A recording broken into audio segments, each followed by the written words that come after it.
भगवान मिले नहीं मिले गारंटी नहीं है, लेकिन जिस दिन भगवान ने चाह लिया उस दिन गारंटी है कि हमें भगवान मिलेंगे।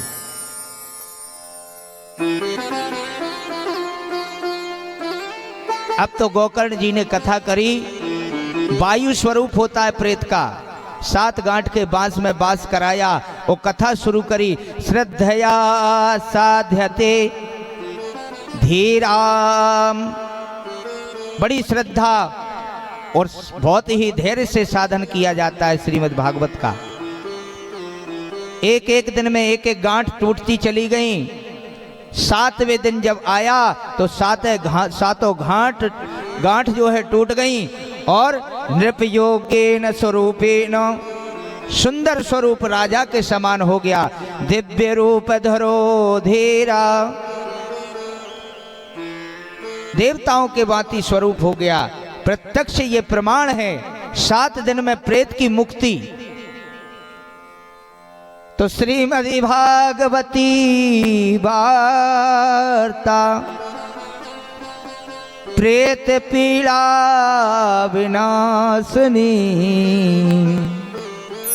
ये श्रीमद् भागवत की कथा है जो प्रत्यक्ष ही मुक्ति दे देती है। जैसे ही 7वां दिन आया, बड़े प्रेम से हाथ जोड़कर दिव्य रूप धारण करके प्रकट हो गए। अच्छा, बात आश्चर्य की क्या आ गई, कथा सुनने के लिए तो बहुत सारे लोग बैठे थे, लेकिन भगवान का विमान आया। दिव्य रूप धारण जैसे किया धुंधकारी ने, उसी समय भगवान का विमान आया और उस विमान पर सवार होकर धुंधकारी जाने लगे। तो गोकर्ण जी महाराज से और भी श्रोता थे, सबने रोका, कहा कि सुनो महाराज जी, थोड़ी देर सुन तो जाओ बात को। पार्षद जी महोदय, कथा तो हमने सबने सुनी थी, विमान मात्र एक धुंधकारी के लिए क्यों आया? तब पार्षद जी महोदय ने कहा था, भगवान के पार्षद, कहा कि तुमने भी कथा सुनी, लेकिन कथा को साध्यते सम्यक भाव से नहीं सुनी। सम्यक शब्द आता है, सम्यक भाव का अर्थ होता है कि आपने अपनी चित्रवृत्ति को त्याग करके, अपने कुभाव का त्याग करके, अपने स्वभाव का त्याग करके, अपनी विपरीत इंद्रियों का त्याग करके 24 घंटे भगवान का मनन, भगवान की कथा का अनुमोदन, भगवान की कथा का प्रश्नों का प्रसंगों का जीवन में उतारना धारणा नहीं की। तुम्हारे कान के रास्ते बहुत सारे थे, लेकिन धुंधकारी के कान का एक ही रास्ता था, वो सीधा भगवान के दरवाजे पर जाता है। हमारे कान में छिद्र हैं, लेकिन छिद्र ध्यान से सुनो, हमारे कानों के छिद्र से एक मार्ग ऐसा होता है, सुषुप्नते यत छिद्रम, जिसे सुषुम्ना नाम की नाड़ी, एक बार परमात्मा बोलता है वो कर्ण में सुनाई देता है, लेकिन वो कब सुनाई देता है? जब हमारी नाड़ी, सुषुम्ना नाम की नाड़ी जब शरीर में चलती है। उसी समय पे अगर हमें भगवान के दरवाजे हम खोल दें, भगवान का दरवाजा पकड़ लें, रास्ता पकड़ लें, उस समय हमें भगवान की प्राप्ति हो जाती है। तो उसने 24 घंटे उस बांस में बैठ करके, और उसने अपने जीवन का सर्वस्व उद्देश्य एक ही बनाया था कि मुझे किसी भी भांति भगवान की शरण चाहिए, शरण चाहिए, शरण चाहिए। मैं मुक्त होना चाहता हूँ, मैं साधना चाहता हूँ, मैं धारणा करना चाहता हूँ, मैं ईश्वर को धारण करना चाहता हूँ।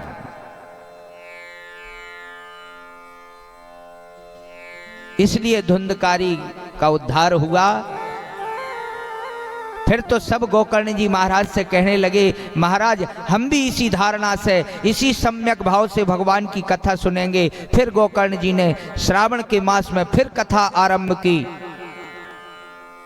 जैसी कथा पूरी हुई तो जितने भी श्रोता थे उतने विमान पधारे, और स्वयं गोकर्ण जी महाराज भी उनके साथ में, स्वयं भगवान हरि श्री नारायण पधारे, जो स्वयं श्री गोकर्ण जी महाराज को अपने साथ में रथ में बिठा कर ले गए। तो ये कथा हमें क्या बतलाती है? ये कथा का सार क्या है? हमें भगवान की कथा सुनने में भाव आना चाहिए, श्रद्धा जागृत होना चाहिए। वो श्रद्धा और वो भाव ही हमारे अंदर परिवर्तन करेगा, हमारे कलुष को, हमारे मैल को। ये शरीर का मैल तो तुम्हें दिखता है तो तुम रगड़ रगड़ के धो लेते हो, लेकिन आत्मा का मैल कैसे धोगे? ये आत्मा की साबुन तो श्रीमद् भागवत कथा है। ये साधन है, साधन धाम मोक्ष कर द्वारा, ये साधन है। साधना करने के लिए साधन पकड़ो, और साधना किससे होगी? साधेय, जो साधने के लिए जिसे धारण किया जाता है। भगवता प्रोक्तम भागवतम, ये भागवत ही हमें परमपिता परमात्मा को प्राप्त कराने का साधन देती है, और इसका मूल आधार है भक्ति। बोलिए भक्त वत्सल भगवान की जय। दया कर दान भक्ति का, दया कर दान भक्ति का, हमें परमात्मा देना। दया कर दान भक्ति का, हमें परमात्मा देना। दया कर दान भक्ति का, हमें परमात्मा देना। दया कर दान भक्ति का, हमें परमात्मा देना। दया करना हमारी आत्मा में शुद्धता देना। दया करना हमारी आत्मा में शुद्धता देना।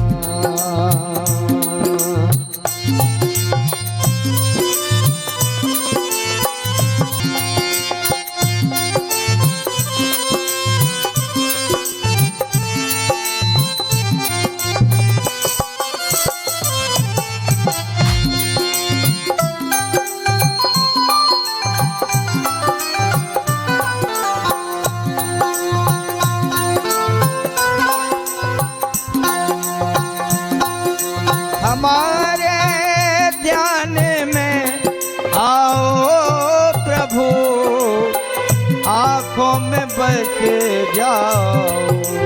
हमारे ध्यान में आओ प्रभु, आँखों में बस जाओ। हमारे ध्यान में आओ प्रभु, आँखों में बस जाओ। हमारे ध्यान में आओ प्रभु, आँखों में बस जाओ। अंधेरे दिल में आकर के, अंधेरे दिल में आकर के, परम ज्योति जगा देना।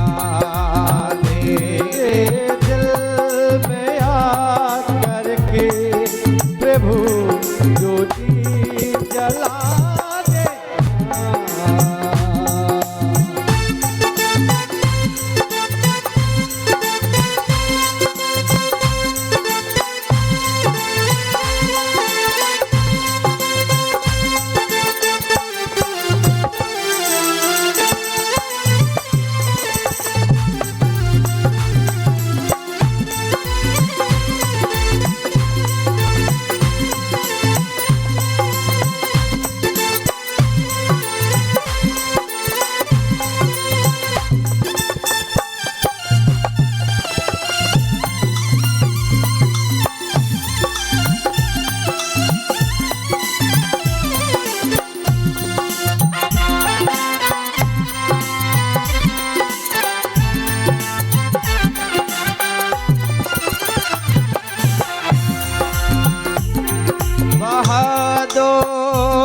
प्रेम के गंगा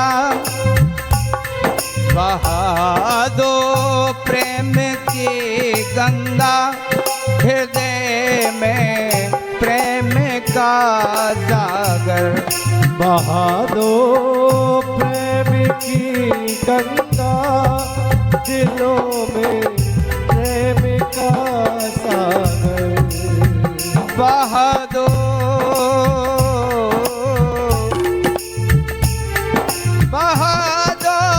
प्रेम की गंगा हृदय में प्रेम का सागर हृदय में प्रेम का सागर हमें आपस में मिल जुल कर प्रभु रहना सिखा देना हमें आपस में मिलजुल कर प्रभु रहना सिखा देना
हमारा धर्म हो सेवा हमारा कर्म हो सेवा हमारा धर्म हो सेवा हमारा कर्म हो सेवा हमारा धर्म हो सेवा हमारा कर्म हो सेवा हमारा धर्म हो सेवा हमारा कर्म हो सेवा सदा करते रहे सेवा सदा करते रहे सेवा हमें सेवक बना लेना सदा करते रहे सेवा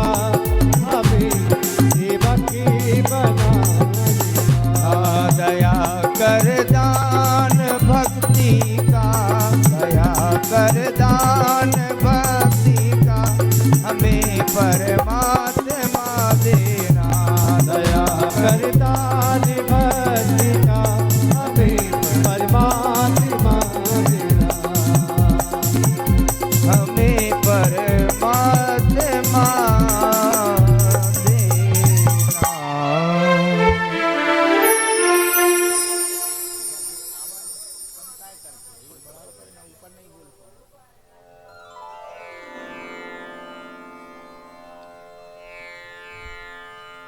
गोकर्ण जी महाराज ने उद्धार किया।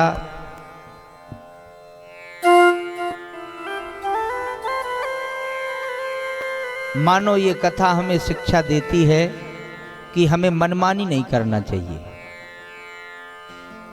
आज से ये संकल्प लो, आज से एक मन में संकल्प लो कि हे भगवान हम तुम्हें 24 घंटे नहीं भूलेंगे। हमारे संस्कार कितने महान थे, हमारे पूर्वजों के, हमारी संस्कृति कितनी महान थी कि जिसमें बच्चों के नाम देवताओं के नाम से रखे जाते। नारायण, सीताराम, राम सिंह, ये नाम क्यों रखे जाते थे? अब ये नाम आजकल बुरे लगते हैं, आजकल थोड़े ऑटोमेटिक नाम रखे जाते हैं, ऑटोमेटिक,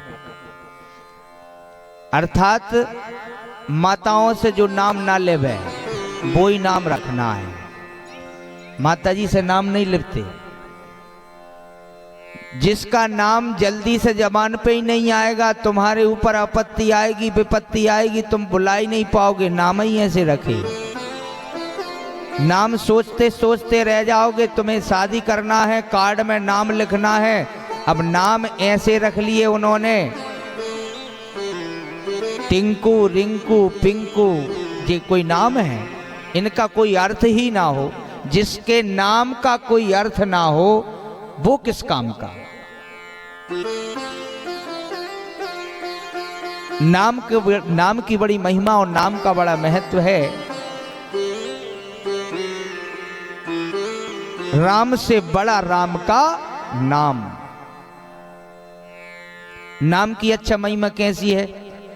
अच्छा, तुम्हारी घर में चलतीदारी हो तो आदमी चिट्ठी पर नाम लिख देता है कि जाओ जो सामान ले आओ, हमारे साइन है, लो हमने लिख दिए चिट्ठी में, जाओ कोई भी तुम्हें नहीं रोकेगा। नाम की कितनी बड़ी महिमा। चिट्ठी पे साइन लगा देता है। बड़े से बड़ी अपील, बड़े से बड़ी न्याय याचिका में पहले देखते हैं कि इसमें न्यायाधीश के सिग्नेचर हैं कि नहीं। भैया न्यायाधीश के सिग्नेचर नहीं है, जाओ वापस, केस नहीं लगा। तो नाम की इतनी बड़ी महत्ता है, इतनी बड़ी महिमा है, इसलिए नाम अच्छे रखो, भगवान के नाम पे रखो। आज से संकल्प लो कि वास्तव में कथा में गुरुजी ने बोला है, इस कान से सुन के उस कान से मत निकाल देना। बिल्कुल धुंधकारी की तरह कान होना चाहिए। कान की महिमा, नाम किसका है? गौ कर्ण, गौ के जैसे कर्ण हो, लेकिन कान गौकर्ण जी के गौ के जैसे थे, लेकिन कानों से सुना किसने? धुंधकारी ने। श्रोता कौन अच्छा था? धुंधकारी, जिसने कथा अच्छे से सुन ली, उद्धार करा लिया। अपने कानों में भी ध्यान से सुन लो ये बात कि इस कान से सुनकर उस कान से मत निकाल देना। ये कथा ये कहती है कि हमने मन से भले ही कितने ही पाप कर लिए हो, धुंधकारी बराबर पाप तो नहीं करे होंगे।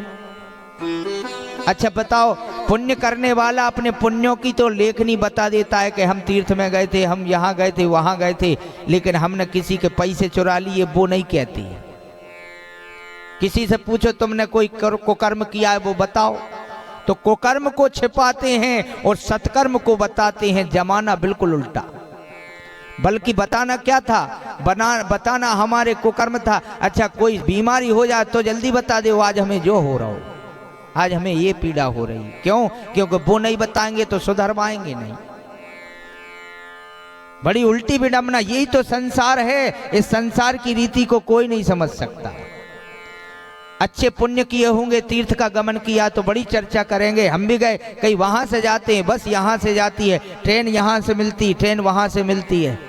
काहे हम घूम आए हैं तो बता रहे हैं बार बार, क्योंकि हमने धर्म किया है। तो धर्म को, पुण्य को जितना बताओगे उतना ही क्षीण हो जाता है। ये बिल्कुल परम सत्य है। सुखदेव जी महामुनि जैसे ही जो है माता के गर्भ से निकले, तो माता के गर्भ से निकल करके जंगल में जाकर के बैठ गए। उन्हें माता पिता का कोई भान नहीं। क्यों? क्योंकि रास्ते में कुछ स्त्रियां स्नान कर रही थीं, उन स्त्रियों के पास से गुजर गए, लेकिन उन्होंने लज्जा में वस्त्र नहीं उठाए। ध्यान से सुनना। उधर से पीछे से पिताजी दौड़े आए थे, तो उन्हें देख के वस्त्र क्यों उठाए थे? क्योंकि व्यास जी भले ही बुजुर्ग थे, वृद्ध अवस्था को प्राप्त थे, लेकिन व्यास जी जानते थे कि ये स्त्रियां हैं। व्यास जी ने पूछा, हे देवियों, मेरा इतना बड़ा 16 वर्ष का 12 वर्ष का पुत्र निकल गया, युवा अवस्था का, उसे देखकर तुम्हें लज्जा नहीं आई? उसके शरीर पर तो कुछ भी नहीं था, एकमात्र कौपीन धारण करने वाला। उसे देख के तुम्हें लज्जा नहीं आई, और मुझे बुजुर्ग और वृद्ध को देख के तुम्हें लज्जा आ गई। उन स्त्रियों ने कह दिया कि हे महात्मा, हे महाराज जी, क्षमा करो, लेकिन तुम तो जानते हो कि तुम पुरुष और हम लोग स्त्री हैं, लेकिन वो जो यतीन्द्र महामुनि निकल गया उसे तो ये ज्ञान ही नहीं है कि स्त्री कौन होता है और पुरुष कौन होता है।